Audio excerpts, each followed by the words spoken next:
হয়েছিল তো কি আজকে যদি 10 বছর পর আমি যদি ধূমকেতু করি তাহলে কি শুভশ্রী থাকতো?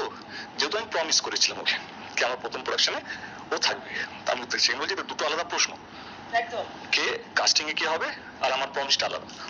আমি কি বলেছিলাম 10 বছর আগে যে শুভশ্রীকে আমরা খুঁজছিলাম, যে ক্যারেক্টারটা আমরা খুঁজছিলাম সেটা 10 বছর আগে ওর মধ্যে ফিট করছিল। আজকে যদি আবার কাস্টিং হয় আমার মনে হয় যে ওর জায়গায় যদি অন্য কেউ রোল যদি করতে পারে যে ওই ডিজার্ভিং হয় আমরা তাকে অ্যাপ্রোচ করবো। এবারে যেহেতু প্রমিস রাখার কথা, প্রমিস ক্যারেক্টার জনকে আমি কথা দিয়েছি, যেমন কৌশিক আমি ছবিতে আমার কথা দিয়েছি, কৌশিক অন্য কাস্টিং নিয়েছে, কৌশিক দাস আমাকে বলতেই পারে যে তুমি আমাকে কথা দিয়েছিলে যে তুমি না বলো না কি করতে হবে। এবং আমরা প্রচুর অজস্র স্পেশাল গেস্ট রেফারেন্স করে থাকি, কিন্তু সেখানে এটাও বলেছি আমি কি আমার যদি অন্য কোনো চলতে তাকে রিকোয়েস্ট করবো, তাকে বলবো এটা পুরোপুরি তার ব্যাপার।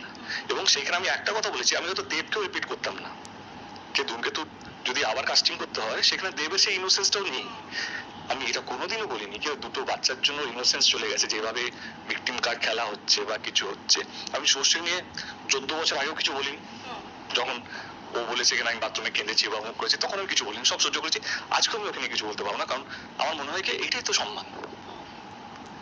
একটা ছেলে 10টা ও কিছু বলেছে আমার কতটা খারাপ হবে আমি জানি না, হবেও না, কিন্তু আমি যদি দুটো ওকে নিয়ে বলি ওর জন্য সত্যি খারাপ হবে। ওর সম্মানটা কোথাও আমারই সম্মান, পুরো প্রমোশন জুড়ে ওর সম্মানে কোনো যাতে হানি না হয়, কোনো মানে হয় না একটা দাগ যাতে না কাটে, কারণ হারানো অনেক কিছু আছে। একটা 3 লাইনের মধ্যে আমি যদি ওই পারে চলে যাই অনেক কিছু খারাপ হবে। আমি সবসময় নিজের মার্জিনটা ধরে রেখেছি এবং অতটাই কথা বলেছি যাতে ওর সম্মানটা বাড়ে।